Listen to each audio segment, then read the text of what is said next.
Hello everyone, good afternoon to all of you. कैसे हैं आप लोग? उम्मीद करती हूँ सभी लोग अच्छे होंगे और अच्छे से अपनी पढ़ाई कर रहे होंगे। जल्दी से सभी बच्चे लाइव आ जाएंगे ताकि हम क्लास को स्टार्ट कर सकें। जल्दी जल्दी सारे बच्चे लाइव आएंगे। और कल मैंने आपको संविधान सभा पढ़ा दिया था और बताया था कि 6 दिसंबर 1946 को आपकी संविधान सभा बनकर तैयार हो जाती है, यानी संविधान सभा का गठन हो जाता है। अब कितने सदस्यों से गठन होता है, कब पहली बैठक होती है, कब दूसरी बैठक होती है, यहाँ से आज हम अपनी क्लास को स्टार्ट करेंगे, जिसमें आपके टॉपिक का नाम है संविधान का निर्माण। ठीक है, तो संविधान के निर्माण की आज हम बात करेंगे। हरीश, शंकर, सुमन, रमेश, अनुज, रामनिवास, हृदेश, मोहित, सभी को मेरी तरफ से नमस्ते, गुड आफ्टरनून, राधे राधे। कैसे हैं आप लोग? जल्दी जल्दी से लाइव आइए ताकि फिर हम अपनी क्लास को स्टार्ट करें। विश्वकर्मा, सत्येंद्र, विजय, सोनू, अनुज, अरविंद, हर्ष, अमित, सोनू, निरंजन, शुभम, सचिन, साहिल, धीरज, कुंदन, राहुल। चलिए बच्चों, स्टार्ट करते हैं फिर अपनी क्लास को। और आज आपका नया टॉपिक है संविधान का निर्माण, क्योंकि संविधान सभा आपकी बन चुकी है और अब हमें क्या पढ़ना है, संविधान का निर्माण कैसे होगा। आपकी जो इंडियन कॉन्स्टिट्यूशन है, जो भारतीय संविधान है, उसको कैसे बनाया गया था और किसने बनाया था, ये सब हम यहाँ पर आपसे जो है बताने वाले हैं।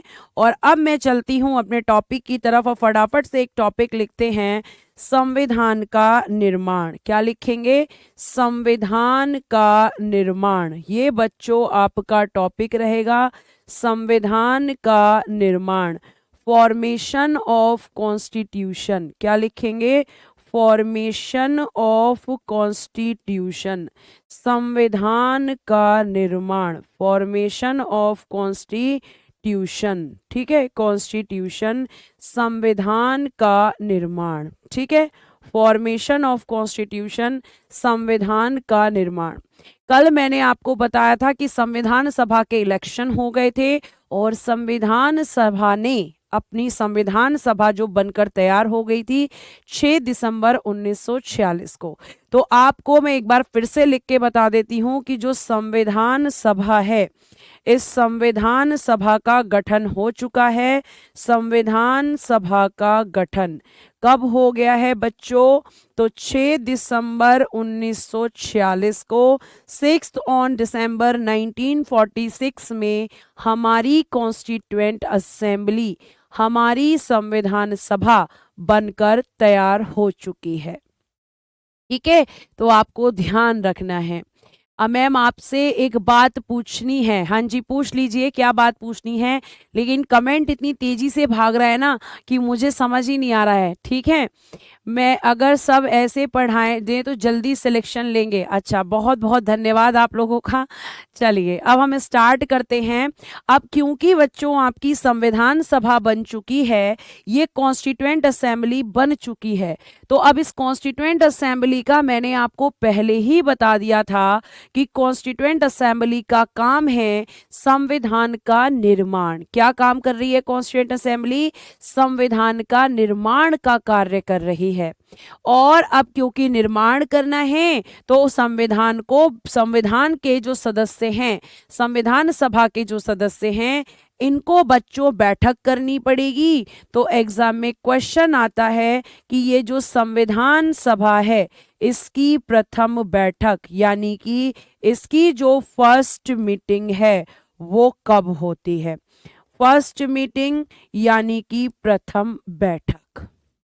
ठीक है, और ये जो प्रथम बैठक है, अगर हम बात करें तो 9 दिसंबर 1946 को आपके संविधान सभा की प्रथम बैठक हुई। क्या हुई? प्रथम बैठक।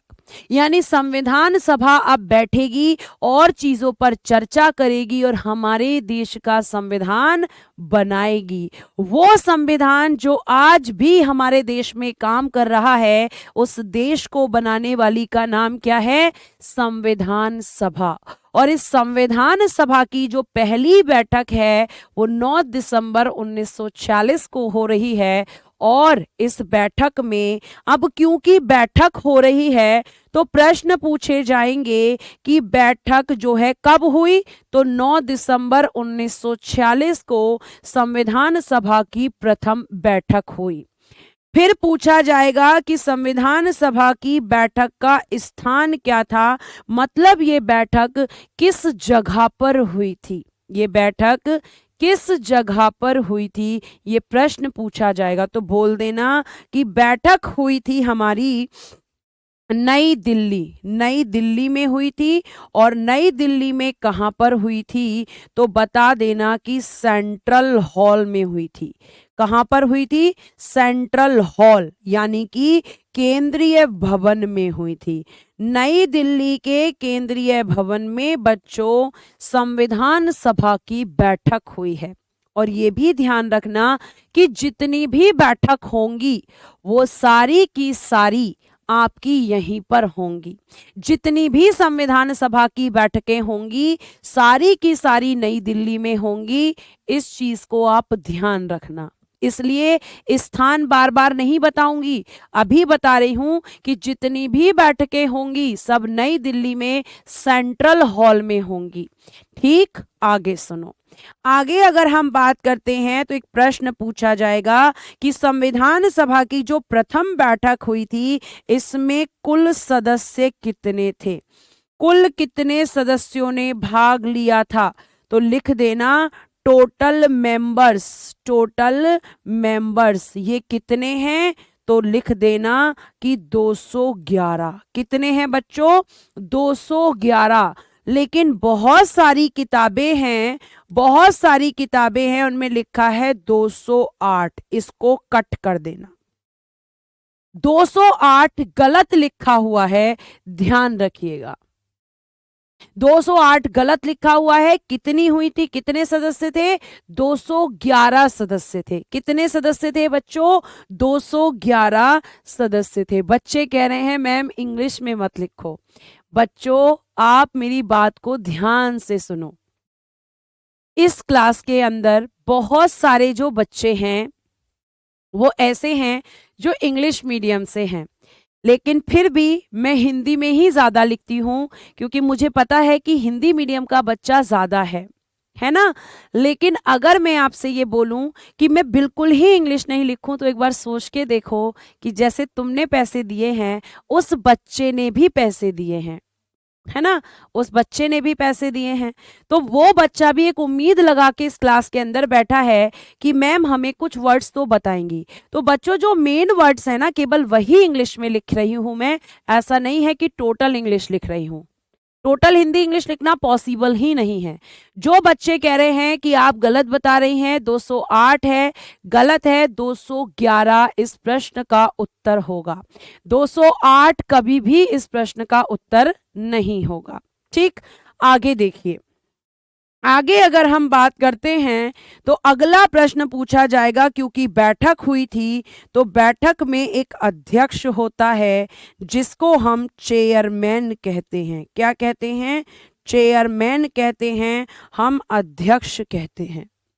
और अध्यक्ष की अगर हम बात करते हैं तो अध्यक्ष कौन था, तो ध्यान रखना अध्यक्ष बने तो थे लेकिन ये अस्थाई अध्यक्ष थे। कैसे अध्यक्ष थे, अस्थाई अध्यक्ष थे बच्चों, मतलब कुछ समय के लिए यहां पर बताए गए थे। कुछ समय के लिए यहां पर इनको अध्यक्ष बनाया गया क्योंकि 6 दिसंबर को संविधान सभा बनी और आपके 9 दिसंबर को पहली मीटिंग होनी थी। तो ये डिसाइड नहीं हो पाया था, ये डिसाइड नहीं हो पाया था बेटा कि भाई आपके अध्यक्ष किसको बनाया जाए। तो इन्होंने क्या कहा कि चलो एक अस्थाई अध्यक्ष बना लेते हैं, फिर जब दूसरी बैठक होगी तब तक हम ये तय कर लेंगे कि स्थाई अध्यक्ष कौन बनेगा। तो आपके इस बैठक में अस्थाई अध्यक्ष बने हैं और अस्थाई अध्यक्ष का नाम है डॉक्टर सच्चिदानंद सिन्हा। डॉक्टर सच्चिदानंद सिन्हा, इनको बनाया गया अध्यक्ष। और किसके कहने पर, लिख देना आचार्य जेबी कृपलानी के कहने पर। आचार्य जेबी कृपलानी के कहने पर, जेबी कृपलानी के कहने पर, आचार्य जेबी कृपलानी जो संविधान सभा के ही सदस्य थे, उन्होंने कहा कि अभी हमें एक अस्थायी अध्यक्ष बना देना चाहिए और अस्थायी अध्यक्ष जो बनेंगे वो डॉक्टर सच्चिदानंद सिन्हा को बना दो, क्योंकि ये आपके संविधान सभा में एक सीनियर सदस्यों में, वरिष्ठ सदस्यों में आते हैं। और आचार्य जेबी कृपलानी ने जब ये एडवाइस दी तो किसी ने मना नहीं किया और सच्चिदानंद सिन्हा को, ध्यान रखना, अस्थायी अध्यक्ष हैं, मतलब केवल इसी बैठक के लिए बनाए गए हैं, परमानेंट अध्यक्ष नहीं है, यानी कि स्थायी अध्यक्ष नहीं है। गलत कॉन्सेप्ट है। जो बच्चे कह रहे हैं 208 या 207 दोनों ही गलत हैं, एकदम 100% में कह रही हूं कि गलत हैं। ठीक है, आगे सुनिए। अब ये पहली बैठक हो गई और पहली बैठक के बारे में हमने इंफॉर्मेशन ली। अब आगे बात करते हैं कि दूसरी बैठक कब हुई, या हम कहें कि सेकंड मीटिंग कब हुई। दूसरी बैठक क्या लिखेंगे, दूसरी बैठक ये कब हुई। तो दूसरी बैठक आपकी 2 दिन बाद ही हो जाती है और वो होती है 11 दिसंबर 1946 को। कब होती है, 11 दिसंबर 1946 को संविधान सभा की दूसरी बैठक होती है। और इस दूसरी बैठक में अगर हम बात करें तो अब क्या नहीं लिखवाना कि कहाँ हुई, क्योंकि कहाँ हुई ये तो मैं पहले ही बता चुकी हूं, नई दिल्ली सेंट्रल हॉल में हुई। अब इस बैठक में नया क्या क्या हुआ, तो नया देखो जरा क्या क्या हुआ। पहला नया काम हुआ कि इसमें स्थायी अध्यक्ष बनाए गए। स्थायी अध्यक्ष जिनको हम कहते हैं परमानेंट चेयरमैन। स्थायी अध्यक्ष अब की बार आपके बन जाएंगे, जो बच्चों ने पहले आंसर किया था ज्यादातर, डॉक्टर राजेंद्र प्रसाद। तो बच्चों डॉक्टर राजेंद्र प्रसाद 11 दिसंबर 1946 को संविधान सभा की दूसरी बैठक में अध्यक्ष बनते हैं। ठीक है, ये आपको ध्यान रखना है।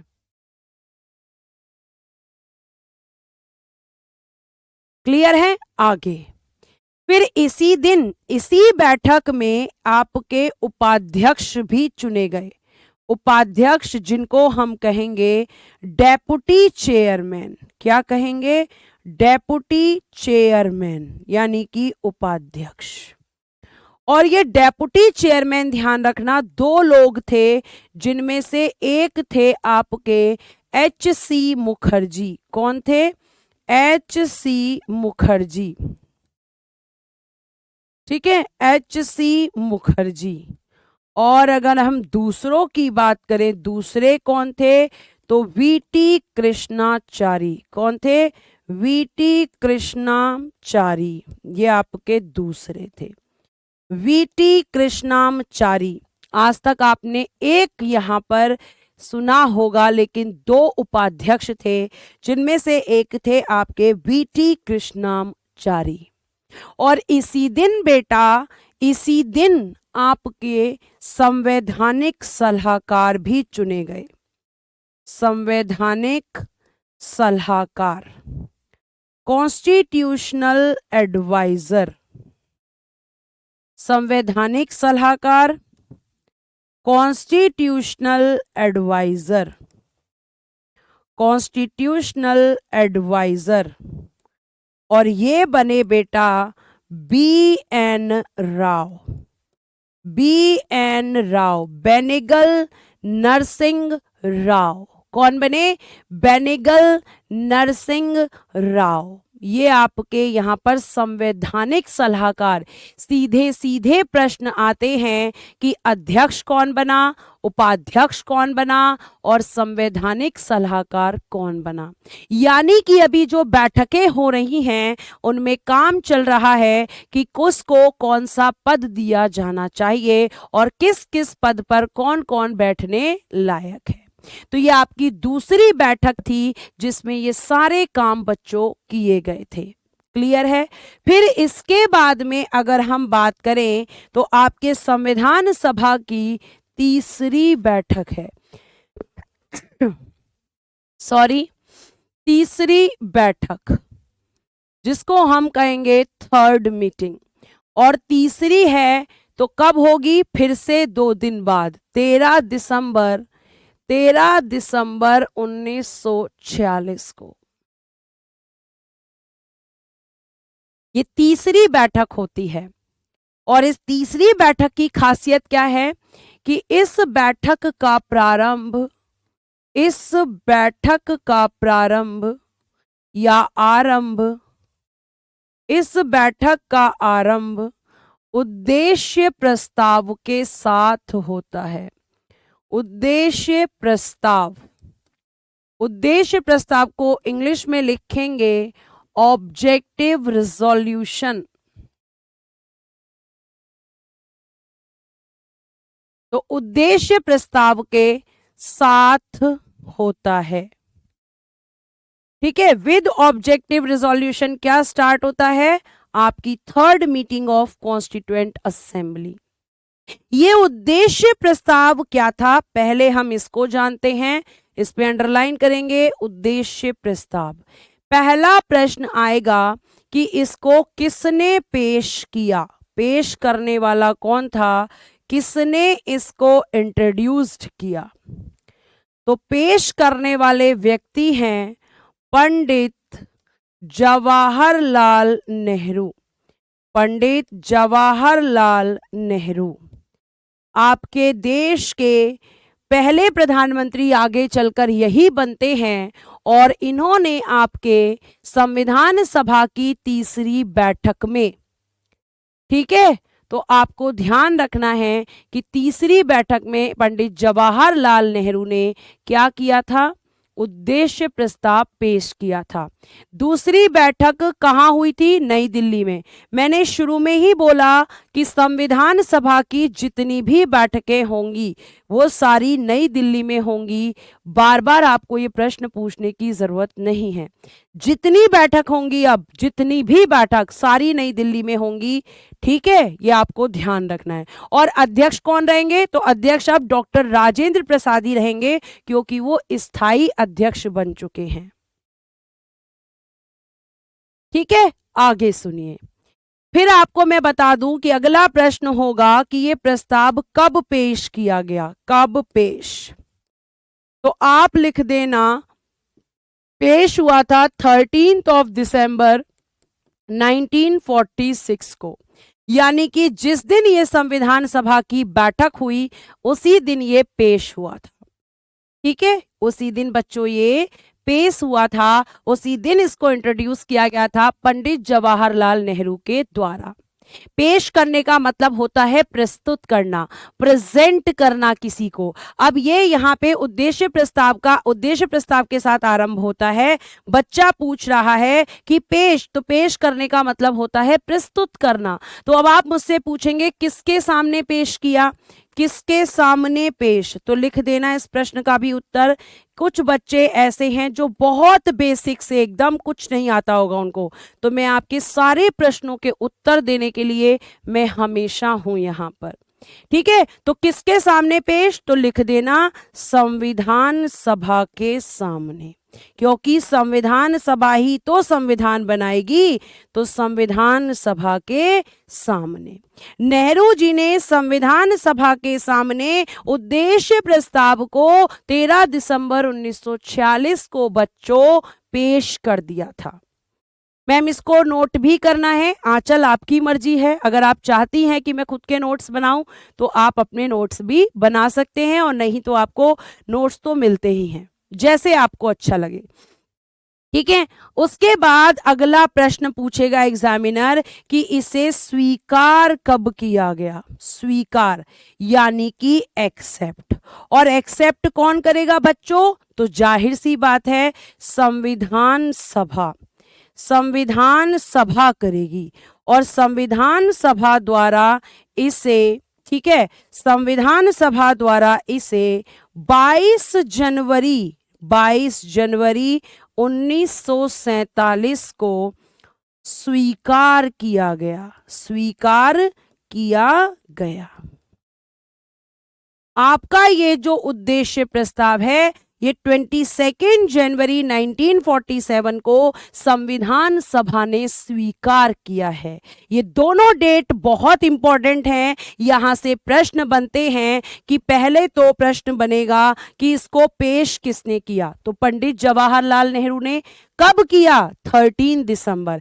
क्या हुआ था 13 दिसंबर को? तो मैम संविधान सभा की तीसरी बैठक, ठीक है। उसके बाद में किसके सामने पेश हुआ? तो संविधान सभा के सामने। कब एक्सेप्ट हुआ? तो 22 जनवरी 1947 को एक्सेप्ट हो गया था।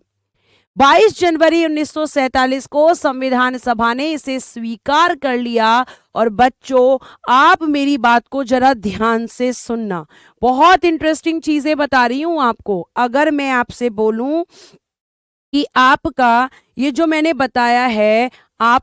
बताया है उद्देश्य प्रस्ताव, तो ये जो उद्देश्य प्रस्ताव है इसके पेश होने के बाद और इसके एक्सेप्ट होने के बाद, ध्यान रखिएगा, इसके एक्सेप्ट होने के बाद में आपके संविधान का काम बहुत तेजी से शुरू होता है। और संविधान का काम जब बहुत तेजी से शुरू हो रहा है तो उसके लिए आपके संविधान में ये कहा जाता है कि भैया हमारे पास एक संवैधानिक प्रारूप होना चाहिए। और फिर उस प्रारूप पर विचार करने के लिए हम एक समिति बनाएंगे। और उस समिति की बात यहाँ पे थी। टाइम क्या था मैम मीटिंग का? टाइम को कैसी बातें करते हो भाई आप? टाइम थोड़ी पूछेगा, दिन ही तो पूछेगा। टाइम थोड़ी पूछने आ रहा है एग्जामिनर तुमसे कि कितने बजे से कितने बजे तक कौन सी बातें हुई। जहां से प्रश्न बनते हैं, पहले तो ये ध्यान रखो, आज तुम्हें कुछ बातें बता देती हूं कि पढ़ना है ये तो सबको पता होता है, लेकिन क्या नहीं पढ़ना है ये भी जानना बहुत जरूरी है। ये जून नहीं है राजू, 22 जनवरी लिखा है मैंने, जून नहीं लिखा है, ठीक है। ये आपको ध्यान रखना है। चलिए आगे सुनिए, अब ध्यान से सुनिए। तो 22 जनवरी 1947 को ये एक्सेप्ट हुआ। एक्सेप्ट होने के बाद, स्वीकार होने के बाद में बच्चों ध्यान रखना कि संविधान का काम तेजी से शुरू हुआ। और संविधान का काम तेजी से शुरू करने के लिए सबसे पहले एक प्रश्न पूछा जाएगा कि क्या बनाया? तो संविधान का प्रारूप। क्या बनाया? संविधान का प्रारूप। कि भैया इसको बनाने के लिए बोलो, क्या बोलेंगे इसको? कॉन्स्टिट्यूशनल ड्राफ्ट बोलेंगे। कॉन्स्टिट्यूशनल ड्राफ्ट संविधान का प्रारूप बनाने के लिए बोला गया। और ये किसको बोला गया? तो संविधान का प्रारूप तैयार किया गया B.N. राव द्वारा। किसके द्वारा? B.N. राव के द्वारा। B.N. राव के द्वारा। लेकिन प्रश्न ये उठता है कि इनके द्वारा कब तैयार हुआ? ये प्रश्न पूछा जाता है सीधा कि संविधान का प्रारूप किसने तैयार किया?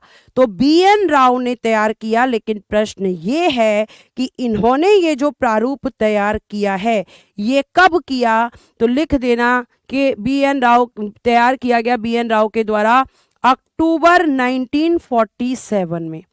अक्टूबर 1947। अक्टूबर 1947 में B.N. राव ने संविधान का एक प्रारूप तैयार करके दे दिया। प्रारूप क्या होता है मैम? बहुत सारे बच्चों को नहीं पता होता। प्रारूप क्या होता है? ध्यान से सुनो। प्रारूप का अगर हम बात करते हैं तो प्रारूप क्या होता है? जैसे मान लो कल आपका एक ड्रीम होगा कि मुझे अपना एक घर बनाना है, तो आपने एक इमेजिनेशन कर रखा होगा कि मेरे घर में स्विमिंग पूल होना चाहिए, मेरे घर की किचन ऐसी होनी चाहिए, घर में एक मंदिर होना चाहिए। तो अभी आप क्या कर रहे हो? सिर्फ आपने एक डिजाइनिंग अपने माइंड में तैयार कर ली कि मेरा घर ऐसा होना चाहिए, मेरा घर ऐसा होना चाहिए। ये किसने बोला? तो मैम ये बोला गया, ये हमने बोला, हमने सोच रखा है कि ऐसा ऐसा मैं अपना घर बनाऊंगा। तो BN राव ने एक प्रारूप, एक ड्राफ्ट तैयार करके दे दिया कि इस तरीके का हमारा संविधान होना चाहिए। इन्होंने अपने इस प्रारूप में कहा कि हमारे देश का जो संविधान होगा, हमारा जो संविधान होगा, हमारा जो कॉन्स्टिट्यूशन हम बनाने जा रहे हैं, उस संविधान में इन्होंने क्या कहा? इन्होंने कहा कि कम से कम आपके जो आर्टिकल हैं वो 243 होने चाहिए, मतलब 243 अनुच्छेद होने चाहिए। और साथ साथ इन्होंने कहा कि इसमें जो अनुसूचियां होंगी, थोड़ा सा उसके बाद इन्होंने क्या क्या आर्टिकल कितने होने चाहिए? आर्टिकल इन्होंने कहा मैम 243 होने चाहिए। इन्होंने कहा कि 243 आर्टिकल्स होने चाहिए। और साथ साथ इन्होंने कहा कि जो शेड्यूल्स हैं, जो अनुसूचियां हैं, ठीक है, अगली स्लाइड पे लिखती हूं, इन्होंने कहा और जो शेड्यूल होंगी, जो शेड्यूल्स होंगी, जो अनुसूचियां होंगी, उनकी संख्या कितनी होनी चाहिए? इन्होंने कहा 13। इन्होंने कहा कि कम से कम 243 अनुच्छेद और कहा कि कम से कम 13 अनुसूचियां होनी चाहिए। 13 अनुसूचियां इन्होंने किसमें कहा? तो इन्होंने संविधान का जो प्रारूप तैयार किया, जैसे आपने घर का इमेजिनेशन किया कि ये मेरे घर में होना चाहिए, लेकिन अगर वो नहीं हुआ तो, अगर वो नहीं हुआ तो अक्टूबर 1947 में इन्होंने ये प्रारूप तैयार किया था, लेकिन अब ये प्रारूप तो बना दिया। जैसे इमेजिनेशन तो तुमने कर लिया कि तुम्हारे घर का नक्शा कैसे होगा, लेकिन घर तो तुम नहीं बनाओगे ना, घर तो कोई और ही बनाएगा। तुमने तो एक नक्शा बना के उनको दे दिया कि ऐसा बनाना है, तो इन्होंने भी एक नक्शा बना के दे दिया कि ऐसा संविधान होना चाहिए। लेकिन अब ये जो प्रारूप है, जो BN राव ने, बच्चों BN राव ने जो प्रारूप बनाया है, जो ड्राफ्ट, किसका प्रारूप? संविधान का प्रारूप, किसका? संविधान का। तो आपको ध्यान रखना है कि संविधान के इस प्रारूप पर क्या होनी चाहिए? चर्चा होनी चाहिए, इस पर डिस्कशन करना चाहिए कि ये सही है या गलत है।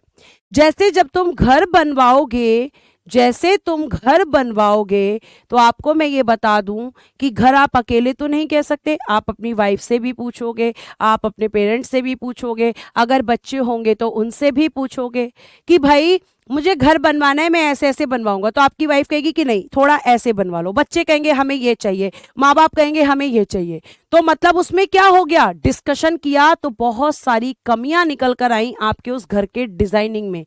तो ऐसे ही इन्होंने कहा कि प्रारूप तो बन गया है, लेकिन ये सिर्फ प्रारूप है, ये क्या है? सिर्फ एक नक्शा है। अब इस नक्शे को हमें असली रूप देना है, और असली रूप देने के लिए हमें चर्चा करनी होगी, डिस्कशन करना होगा। लेकिन प्रॉब्लम ये थी कि डिस्कशन करने के लिए जो लोग थे संविधान सभा में, वो सारे इस पर डिस्कस नहीं कर सकते थे, क्योंकि संविधान सभा के और भी तो बहुत सारे काम थे, और भी तो बहुत सारे काम थे, है ना। तो इसलिए क्या किया गया कि ऐसा करो कि इस प्रारूप पर चर्चा करने के लिए, इस पर चर्चा करने के लिए एक समिति बनाओ, के लिए एक समिति बनाने की बात हुई। एक समिति बनाओ, ठीक है, एक समिति बनाई गई। किस पर चर्चा करने के लिए? संविधान के प्रारूप पर चर्चा करने के लिए एक समिति बनाई गई। अब प्रश्न आता है समिति का नाम क्या था? तो प्रारूप समिति इसको कहते हैं, प्रारूप समिति कह सकते हैं, मसौदा समिति भी इसी को कहा जाता है, और बच्चों पांडुलेखन समिति भी इसी को कहा जाता है। ये सारे इसी समिति के नाम हैं, और इंग्लिश में इसको ड्राफ्टिंग कमेटी कहा जाता है, ड्राफ्टिंग कमेटी।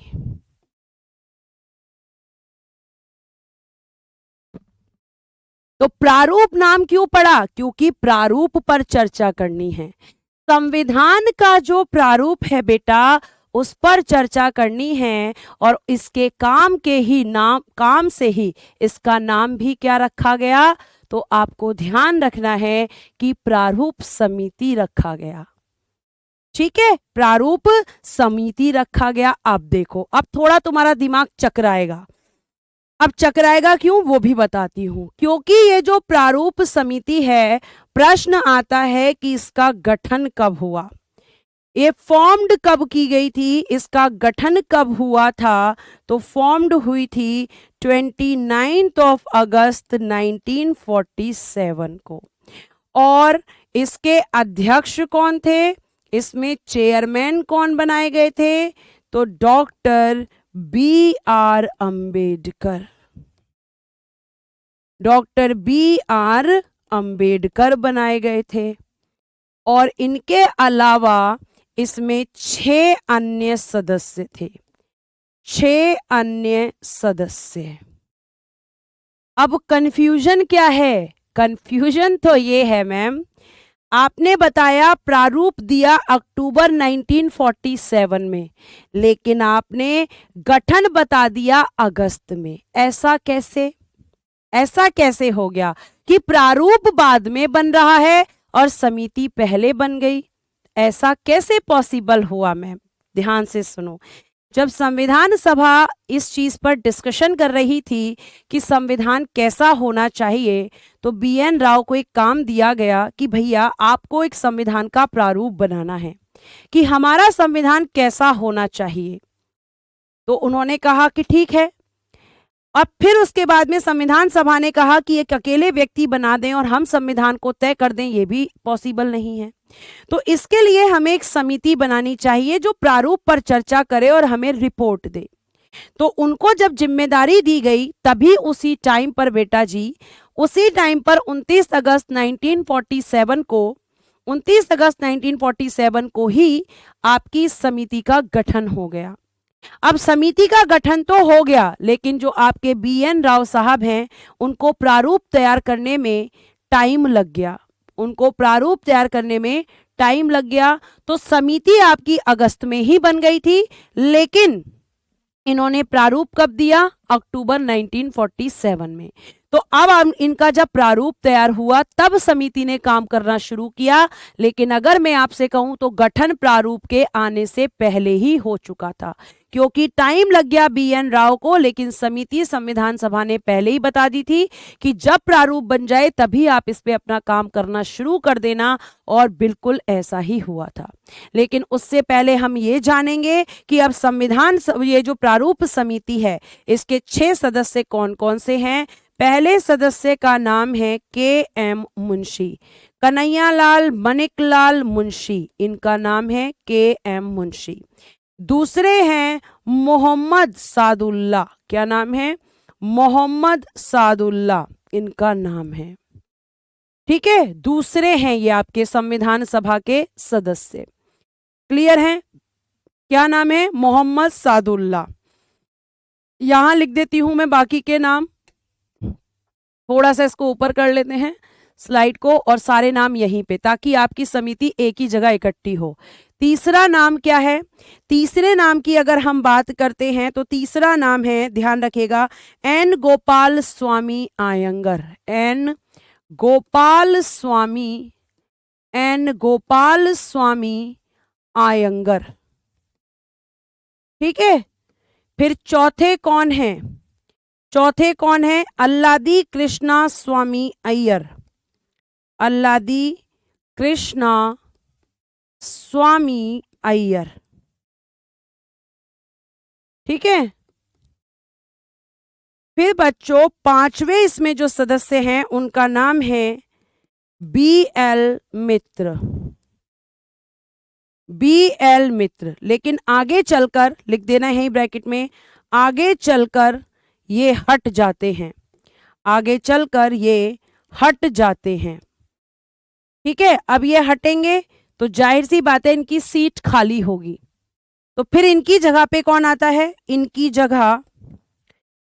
जगह N माधव राव आते हैं, N माधव राव। ये इनको हटाकर, जब ये हट जाते हैं तो इनकी जगह एक व्यक्ति आते हैं, एन माधव राव। ये प्रश्न सीधा पूछा जाता है कि जो बीएल मित्र हैं, बीएल मित्र जब ये हट जाते हैं तो इनकी जगह कौन आएगा, तो लिख देना एन माधव राव। किसकी जगह लेंगे आगे चलकर, बीएल मित्र की जगह लेंगे।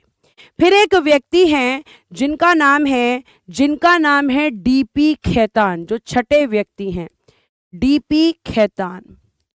बच्चों इनकी हो जाती है आगे चलकर डेथ, डेथ हो गई, मृत्यु हो गई। अब जब इनकी मृत्यु होगी तो पद खाली होगा और इनकी जगह आते हैं TT Krishnamachari, TT Krishnamachari, TT Krishnamachari. ये बच्चों यहाँ पे आपके छठे सदस्य, लेकिन मृत्यु के कारण इनकी जगह कौन ले लेता है, टीटी कृष्णामचारी। तो टीटी कृष्णामचारी लिख देना, डीपी खेतान की जगह आते हैं, डीपी खेतान की जगह आते हैं, डीपी खेतान की जगह आते हैं। ठीक है, ये आपको ध्यान रखना है। और ये भी ध्यान रखना कि समिति में कुल सदस्य, समिति में कुल सदस्य कितने थे, तो लिख दीजिएगा 7। कुल पूछेगा तो 7, लेकिन अन्य पूछेगा तो 6, क्योंकि कुल में आपका हो जाएगा 1 + 6। ये आपको ध्यान रखना है। ठीक है, तो आपको पता होना चाहिए कि प्रारूप समिति क्यों बनी थी, संविधान का प्रारूप किसने बनाया था, प्रारूप समिति के अध्यक्ष कौन थे, प्रारूप समिति का गठन कब हुआ था, आपकी जो वीएन राव ने जो आपका संवैधानिक प्रारूप तैयार किया था वो कब दिया था। अब अगला प्रश्न होगा कि ये जो समिति बनी है, ये नहीं पूछा जाएगा पवन कुमार जी, जितना मैं बता रही हूं आप उतना पढ़ लीजिए, और इतना ही अगर आप पूछ लेंगे, इतना ही आप पढ़ लेंगे तो पेपर में क्वेश्चन नहीं छूटेगा। यहां आपको पीएचडी नहीं करनी है इस सब्जेक्ट में, आपको केवल वो पढ़ना है जहां से एग्जाम में क्वेश्चन आता है। ठीक है, ये आपको ध्यान रखना है। जी सचिन यादव जी, आप सही बता दीजिए। ठीक है, आप सही बता दीजिए, या फिर अगर ऐसा है तो आप क्लास मत लीजिए, यही ऑप्शन है, इसके अलावा कोई ऑप्शन नहीं है।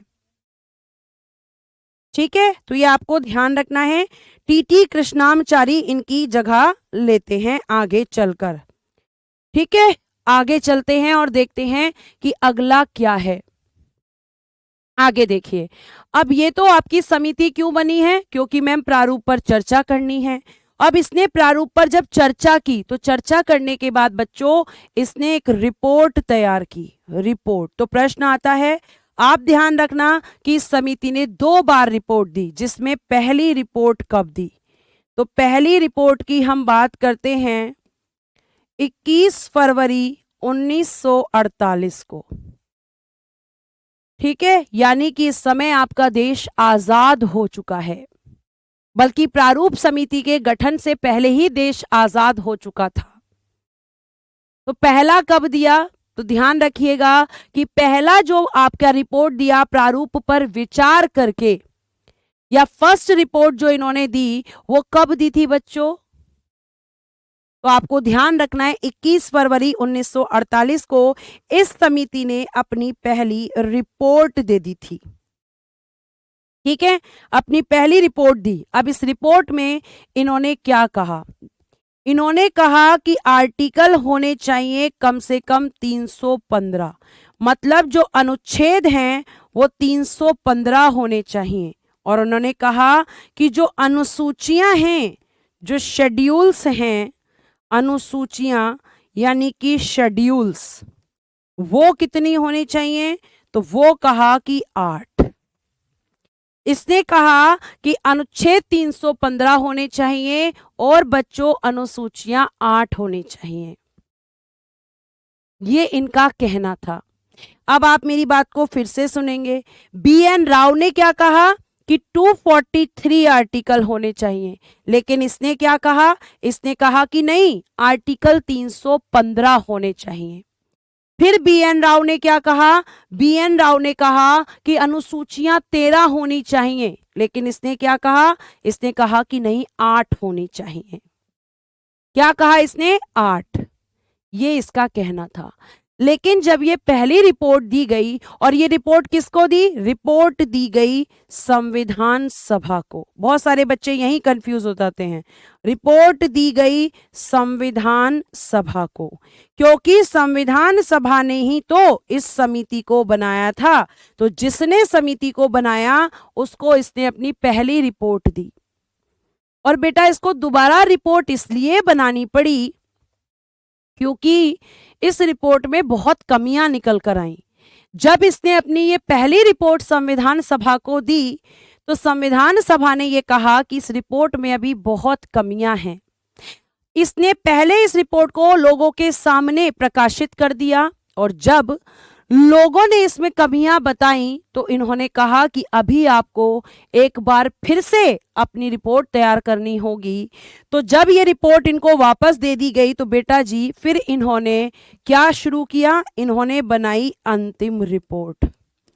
अंतिम रिपोर्ट बनाई इस समिति ने, और अंतिम रिपोर्ट भी किसको देंगे, तो मैम संविधान सभा को दी। ठीक है, संविधान सभा को, क्योंकि इस टाइम पे सरकारें नहीं हैं, इस टाइम पर संविधान सभा ही सब कुछ है। तो संविधान सभा को भी इसने अपनी अंतिम रिपोर्ट दे दी और कहा अंतिम रिपोर्ट का मतलब है कि ये हमारी फाइनल रिपोर्ट है। इसके अलावा आप जो परिवर्तन करना चाहते हैं खुद से कर लीजिए। और ये अंतिम रिपोर्ट उसने दी 26 अक्टूबर 1948 को। 26 अक्टूबर 1948 को आपकी संविधान सभा ने क्या कर दिया, आपकी संविधान सभा ने इस रिपोर्ट को ले लिया, और इनकी ये फाइनल रिपोर्ट थी प्रारूप समिति की 26 अक्टूबर 1948। ये आपको ध्यान रखना है, ठीक है। आगे देखिएगा, इन्होंने ये रिपोर्ट दे दी। अब रिपोर्ट पर क्या होनी थी, अब रिपोर्ट देने के बाद में अब संविधान सभा करेगी रिपोर्ट पर चर्चा कि ये रिपोर्ट सही है, सही है तो कितनी सही है, क्या परिवर्तन होने चाहिए, कब पारित होनी चाहिए। यानी कि अब इस रिपोर्ट के आधार पर तुम्हारा संविधान बनाने का काम करेगी तुम्हारी संविधान सभा। तो अब ये रिपोर्ट किसको दी है, संविधान सभा को दी है। और संविधान सभा अब क्या करेगी बेटा जी, अब संविधान सभा लिख दीजिएगा, संविधान सभा रिपोर्ट पर चर्चा करेगी। संविधान सभा में रिपोर्ट पर चर्चा, रिपोर्ट पर चर्चा। तो discussion on the report in constituent assembly लिख दीजिएगा, discussion on the report in constituent assembly. और चर्चा करने के लिए बच्चों ये क्या करेगी, ये करेगी वाचन। क्या करेगी बेटा, ये संविधान सभा जो है इस पर चर्चा करेगी, तो इसके लिए ये करेगी वाचन। और वाचन को अगर हम बोले तो यहां लिख दो पहले, चर्चा किसके माध्यम से, वाचन। वाचन को इंग्लिश में बोलते हैं रीडिंग। और इन वाचन के अंदर होंगी बैठकें। वाचन, अब जैसे इसमें 3 वाचन हुए हैं इस रिपोर्ट पे। पहला प्रथम वाचन, प्रथम वाचन बोलेंगे, और प्रथम वाचन को हम बोलेंगे फर्स्ट रीडिंग। क्या बोलेंगे, फर्स्ट रीडिंग।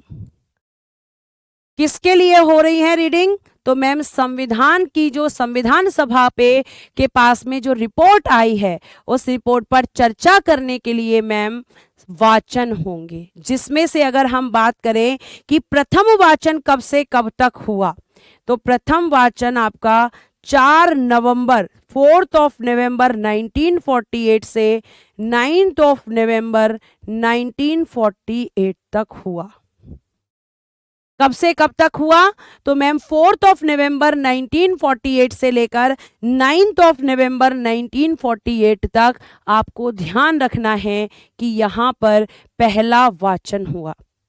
इस वाचन में हुआ क्या मैम? वाचन क्या होता है? तो वाचन में क्या किया जाता है कि यहां पर जब भी कोई रिपोर्ट आती है तो प्रथम वाचन में क्या होता है, ध्यान से सुनो। ये सिर्फ समझाने के लिए है, पेपर में नहीं पूछेगा कि इसमें होता क्या है। पेपर में सिर्फ ये प्रश्न आएगा कि प्रथम वाचन कब से कब तक हुआ, यानी फर्स्ट रीडिंग कब से कब तक हुई। और ये रीडिंग आज भी होती हैं। अब ये संसद में होती हैं क्योंकि उस टाइम पे संसद नहीं थी, संविधान सभा थी। तो संविधान सभा ने सारे काम किए। ठीक है, अब ध्यान से सुनो। बहुत बच्चों की बहुत अच्छी ट्रिक होती है कि हमारा नाम ले लो कि आप रिकॉर्डेड पढ़ा रहे हो, आप गलत पढ़ा रहे हो। ये जो तुम्हारी हरकतें हैं ना, इनको सुधार लो, क्योंकि ये हरकतें तुम्हें सिलेक्शन से दूर लेकर जाएंगी। जो बच्चा बिना कमेंट के क्लास में पढ़ता है, सिलेक्शन उसी का ही होता है, क्योंकि उसका ध्यान कमेंट पर नहीं होता, उसका ध्यान तो पढ़ाई पर होता है। तो जितने भी बच्चे हैं, अगर आप सच में मुझे रिस्पेक्ट करते हैं, सच में मेरी बात को मानते हैं, तो अब आप कमेंट नहीं करेंगे, थोड़ी देर शांति से पढ़ेंगे। प्रथम वाचन में क्या होता है, इसमें आपकी जो रिपोर्ट आई है, इस रिपोर्ट को सबसे पहले पेश किया गया। क्या किया जाता है? रिपोर्ट को पेश किया गया। प्रथम वाचन में पेश किया गया किसके सामने? संविधान सभा के सामने। संविधान सभा के सामने। तो प्रथम वाचन में आपकी जो रिपोर्ट है उसको पेश किया गया। और दूसरा काम क्या किया गया? रिपोर्ट की फोटोकॉपी संविधान सभा के सदस्यों के बीच, संविधान सभा के सदस्यों के बीच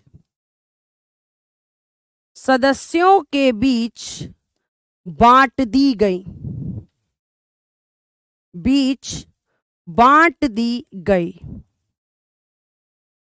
क्यों बांटी गई मैम? क्यों बांटी गई? इसलिए बांटी गई क्योंकि जब दूसरा रीडिंग होगा तो उसमें बहस होगी, चर्चा होगी कि बताइए क्या क्या गलतियां हैं, क्या क्या अभी और करेक्शन करने हैं, इसमें क्या चेंजेस करने हैं। और ये सब कोई कब बता सकता है?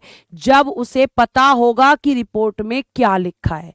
जैसे अगर मैं तुमसे बोलूं कि कल संसद के बारे में चर्चा करेंगे, अब तुम्हें तो संसद पता ही नहीं है, संसद के बारे में सिर्फ मुझे पता है, तो चर्चा करने के लिए क्या जरूरी है कि तुम्हें भी पता होना चाहिए, तभी चर्चा हो सकती है किसी भी विषय पर। तो इनसे कहा जाता है कि पहले तो ये रिपोर्ट पेश हो गई और पेश होने के बाद में इनको फोटोकॉपी दी जाती है कि घर से पढ़ के आना रिपोर्ट को, क्योंकि दूसरा वाचन होगा उसमें सबकी राय ली जाएगी कि क्या क्या चेंजेस करें, क्या क्या परिवर्तन अभी होने चाहिए, हमारा संविधान कैसा बनना चाहिए, ये सब इनसे कहा गया। ठीक है, ये आपको ध्यान रखना है। तो ये जो रिपोर्ट है इसको संविधान सभा के सामने रखा गया। ठीक है, आगे देखिए। उसके बाद में बेटा टाइम आया सेकेंड रीडिंग या दूसरा वाचन की हम बात कर सकते हैं, और ये सबसे लंबा था। क्या लिखेंगे? सबसे लंबा, लॉन्गेस्ट रीडिंग हुआ था, सबसे लंबा वाचन। क्यों हुआ था? क्योंकि रिपोर्ट के एक एक पॉइंट पर चर्चा हुई थी, क्योंकि रिपोर्ट के एक एक पॉइंट पर चर्चा हो रही है और चर्चा में हमेशा समय लगता है। तो ये आपका 15 नवंबर 1948 से शुरू होता है। 15 नवंबर 1948 से बच्चों 17 अक्टूबर 1949 तक, 17th of अक्टूबर 1949 तक ये रहता है। ठीक है, ये आपका सबसे लंबा होता है। क्यों हुआ लंबा?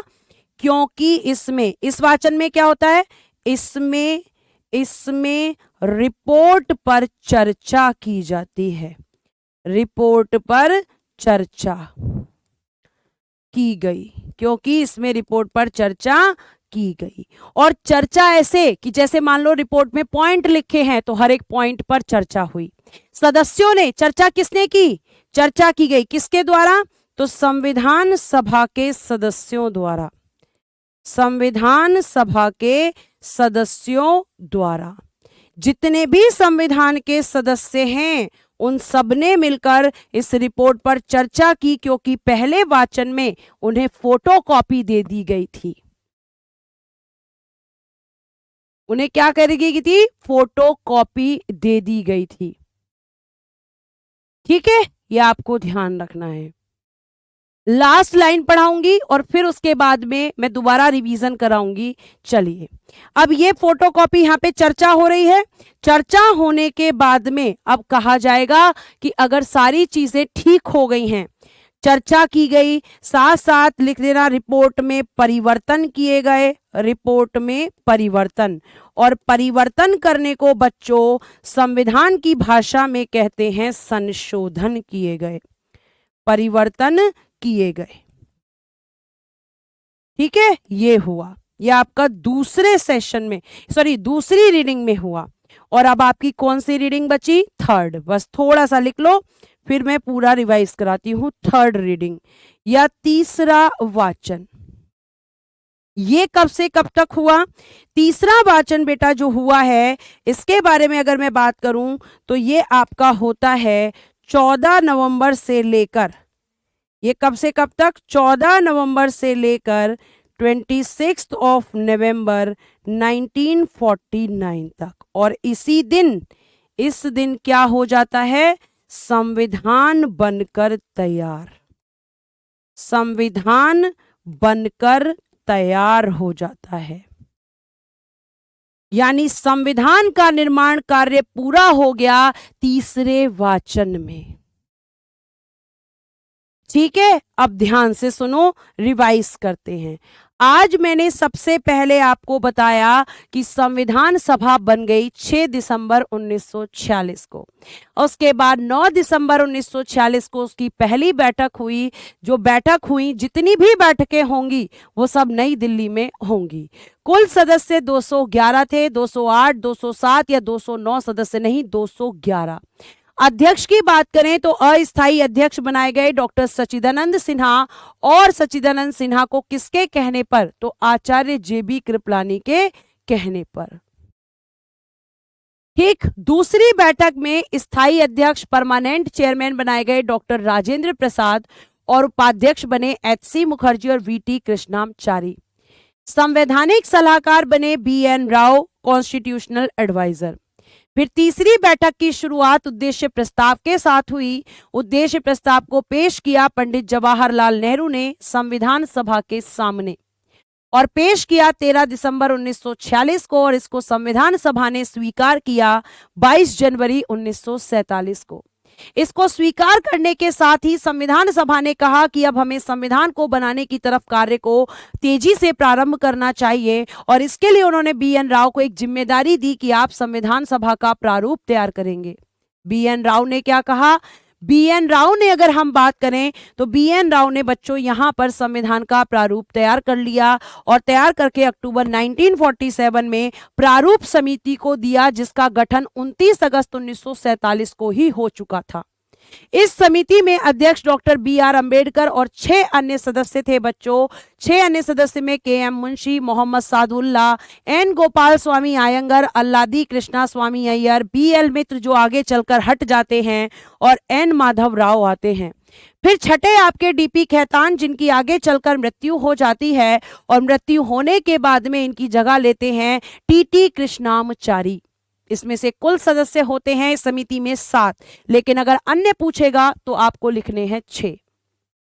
इन्होंने अपनी पहली रिपोर्ट 21 फरवरी 1948 को संविधान के प्रारूप पर चर्चा करके दी, और कहा कि 315 अनुच्छेद और 8 अनुसूचियां होनी चाहिए।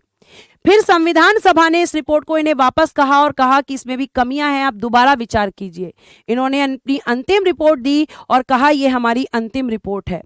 फिर रिपोर्ट पर संविधान सभा ने चर्चा शुरू की, जिसमें से अगर हम बात करें तो आपको ध्यान रखना है कि पहला वाचन जो हुआ है, वो पहला वाचन आपकी बात करें तो 4 से 9 नवंबर 1948 को हुआ।